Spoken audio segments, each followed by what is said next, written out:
ഈശ്വംശിയായി സ്തുതിയായിരിക്കട്ടെ. ഒക്ടോബർ മാസം പരിശുദ്ധ അമ്മയോട് ചേർന്ന് ജപമാല ചൊല്ലുവാനും പ്രാർത്ഥിക്കുവാനുമായി നമ്മൾ പ്രത്യേകം പരിശീലിക്കുന്ന ദിവസങ്ങളാണല്ലോ. നമ്മുടെ എല്ലാവരുടെയും ക്രൈസ്തവ വിശ്വാസ ജീവിതത്തിൽ നമ്മളെല്ലാവരും ഇന്ന് ഉപയോഗിക്കുന്ന ഒരു ഭക്ത വസ്തുവാണല്ലോ ജപമാല. ഒന്നേ നമ്മളത് കഴുത്തിൽ അത് അണിയുന്നുണ്ട്, അതല്ലെങ്കിൽ പ്രാർത്ഥിക്കുവാൻ വേണ്ടി നമ്മൾ ജപമാല ഉപയോഗിക്കുന്നുണ്ട്. ജപമാല ചൊല്ലി പ്രാർത്ഥിക്കുന്ന സമയങ്ങളിൽ, സന്ധ്യാപ്രാർത്ഥനകളിൽ, കുരിശ് വെച്ച് പ്രാർത്ഥിക്കുമ്പോഴൊക്കെ ജപമാല ഉപയോഗിച്ചാണ് നമ്മൾ പ്രാർത്ഥിക്കുന്നത്. അപ്പോൾ ജപമാല നമ്മുടെ ജീവിതയാത്രയിൽ പരിശുദ്ധ അമ്മയുടെ സാന്നിധ്യവും സംരക്ഷണവും നമുക്ക് നൽകുന്ന ഒരു സംരക്ഷണ കവചമാണ്. അതുകൊണ്ട് നമ്മുടെ ജീവിതയാത്രയിൽ നമ്മൾ ഒരിക്കൽ പോലും ജപമാല എവിടെയെങ്കിലും ഉപേക്ഷിച്ചിട്ട് വെച്ചിട്ട് പോകരുത്. ജപമാല കൂടെ കൈകളിൽ പിടിക്കുകയോ കഴുത്തിൽ ധരിക്കുകയോ ഒക്കെ ചെയ്യുന്നത് പരിശുദ്ധമ്മയുടെ സാന്നിധ്യവും സംരക്ഷണവും നമുക്ക് ലഭിക്കുന്നതിന് എളുപ്പമായിത്തീരും. അടുത്ത ദിവസങ്ങളിൽ യാത്രാമധ്യേ ഞാൻ ഇരുന്നൊരു പള്ളിയിലെ എൻ്റെ അടുത്തുനിന്ന് ആദ്യ കുർബാന സ്വീകരിച്ച ഒരു കുഞ്ഞിനെയും കുടുംബത്തെയും അവിചാരിതമായി കണ്ടുമുട്ടാൻ അവസരം വന്നു. ഈ കുഞ്ഞിൻ്റെ അമ്മ ഈ കുഞ്ഞിനെ എൻ്റെ അടുത്ത് വിളിച്ചുകൊണ്ട് വന്നിട്ട് അവളോട് അമ്മ ചോദിച്ചു, ഇന്ന് അവൾ ഡിഗ്രിയൊക്കെ പഠിക്കുന്ന വലിയ കുഞ്ഞാണ്, നീ ഈ അച്ഛനെ ഓർക്കുന്നുണ്ടോ, നിനക്ക് ഈ അച്ഛനെ അറിയാവോ എന്ന് ചോദിച്ചു.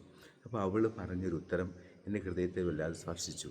അവൾ പറഞ്ഞ ഉത്തരം ഇതാണ്: എനിക്ക് ആദ്യ കുർബാന തന്നപ്പോൾ എൻ്റെ കഴുത്തിൽ ജപമാല ഇട്ട് തന്നിട്ട് ഈ ജപമാല ഊരരുത് എന്ന് പറഞ്ഞ അച്ഛനാണ്. അന്നു മുതൽ ഇന്ന് വരെ എൻ്റെ കഴുത്തിൽ ഞാൻ ജപമാല ഊരാതെ അണിയുന്നുണ്ട് എന്ന് പറഞ്ഞ് അവൾ കഴുത്തിൽ കിടന്ന ജപമാല എന്നെ കാട്ടിത്തന്നു. പ്രിയപ്പെട്ട മാതാപിതാക്കളെ, നമ്മുടെ മക്കളുടെയൊക്കെ ജീവിതയാത്രകളിൽ, നമ്മുടെ എല്ലാം ജീവിതയാത്രകളിലൊക്കെ നമ്മൾ പരാജയപ്പെടാതെ വിജയിച്ച് മുന്നേറാൻ ആഗ്രഹിക്കുന്നുണ്ടെങ്കിൽ നമ്മൾ ചെയ്യേണ്ട കാര്യം എന്താണ്? നമ്മുടെ മക്കളുടെ കഴുത്തിൽ ഒരു ജപമാല പ്രാർത്ഥിച്ച് ഇട്ടുകൊടുക്കുക. അവർ ഹോസ്റ്റലിൽ പോകുമ്പോഴും പഠിക്കാൻ പോകുമ്പോഴും വിദൂര ദേശങ്ങളിൽ പോകുമ്പോഴും വിവാഹിതരായി പോകുമ്പോഴും ഒക്കെ പരിശുദ്ധ അമ്മയുടെ സാന്നിധ്യവും സംരക്ഷണവും മക്കൾക്ക് ലഭിക്കുവാൻ ഈ ജപമാല ഒരു കാരണമായിട്ട് തീരും.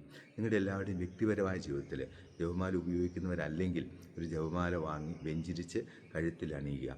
സന്ധ്യാപ്രാർത്ഥനയ്ക്ക് മാതാപിതാക്കളും മക്കളും ഒരുമിച്ചിരുന്ന് പ്രാർത്ഥിക്കുമ്പോൾ ജപമാല ഉപയോഗിച്ച് പ്രാർത്ഥിക്കുക. ഇങ്ങനെ ജപമാലയുടെ സംരക്ഷണ കവചം പരിശുദ്ധ അമ്മ നമുക്ക് നൽകുന്ന സംരക്ഷണ കവചമാണ്. അമ്മയുടെ കൂടെ സഞ്ചരിച്ചാൽ നമുക്കറിയാം നമുക്കൊരിക്കലും പരാജയമോ അപകടങ്ങളോ സംഭവിക്കുകയില്ല.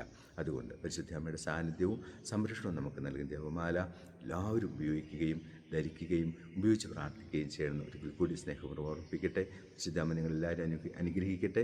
ജപമാലയുടെ സംരക്ഷണം നിങ്ങൾക്ക് എല്ലാവർക്കും ലഭിക്കട്ടെ, ഇപ്പോഴും എപ്പോഴും എന്നേക്കും.